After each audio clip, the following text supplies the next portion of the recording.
الحمد لله رب العالمين رب اشرح لي صدري ويسر لي أمري واحلل عقدة من لساني يفقهوا قولي. Bienvenue à ce podcast Gacharlé. Mes chers frères et sœurs, il nous reste quelques heures et quelques minutes avant le début de ce mois béni de Ramadan. Le mois de Ramadan est très proche et nous voilà entrant dans ce mois béni. Le thème principal de ce podcast est le bienfait du mois de Ramadan. Donc tout d'abord, les bienfaits de ce mois de Ramadan sont très nombreux dans le Coran et dans le Sunnah de notre prophète. Les portes du paradis sont ouvertes pendant le mois de Ramadan.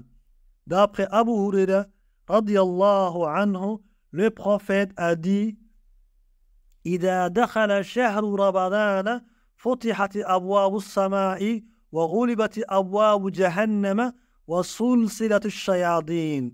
Donc, littéralement, cela se traduit ainsi: quand le mois de Ramadan commence, les portes du ciel s'ouvrent et celles de l'enfer sont fermées et les démons sont enchaînés. Dans une autre version, il dit إذا جاء رمضان فتحت أبواب الجنة وغلبت أبواب النار وصفت الشياطين.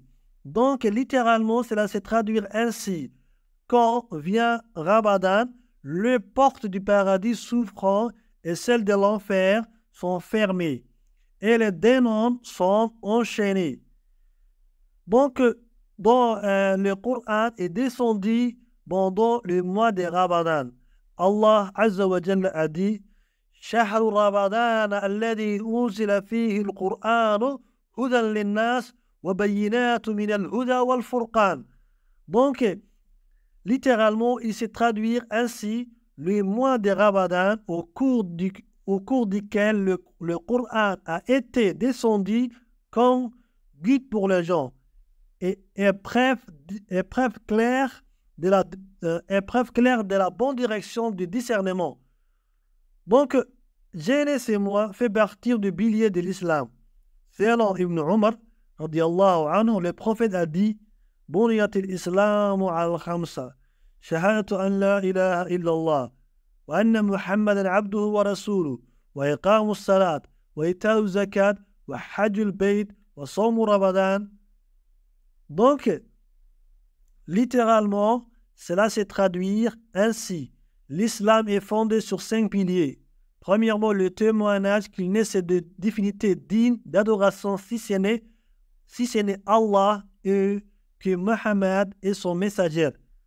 L'accomplissement de la zakat, le versement de la zakat, l'accomplissement des hajj à la maison de sacré, et enfin le jeûne du mois de Ramadan. Donc, jeûner ce mois effacer le péché antérieur. Cela nous montre que, selon Abu Huraira radiyallahu anhu, le prophète sallallahu alayhi wa sallam a dit: Man sama Ramadana imanan wa ihtisaban ghufira lahu ma taqaddama min dhanbihi. Littéralement, cela se traduit ainsi: celui qui jeûne le mois de Ramadan, sincèrement, espérant la récompense d'Allah, ses péchés antérieurs seront effacés. Donc, celui qui jeûne ces mois aura des joies. Le messager d'Allah, sallallahu alayhi wa sallam, a dit: للصائمين فرحتان فرحة عند الفدة وفرحة عند لقاء ربه. Donc, littéralement, cela se traduit ainsi: le jeûneur aura des joies. Premièrement, concerne lorsqu'il rend sa jeûne. Deuxièmement, concerne lorsqu'il rencontre son Seigneur.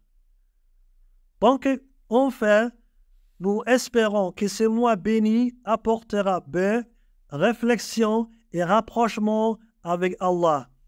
Merci de nous rejoindre dans ces voyages spirituels et ces podcasts. Que ce mois béni soit rempli la bénédiction pour vous et votre proche. Merci. À bientôt dans notre prochain épisode.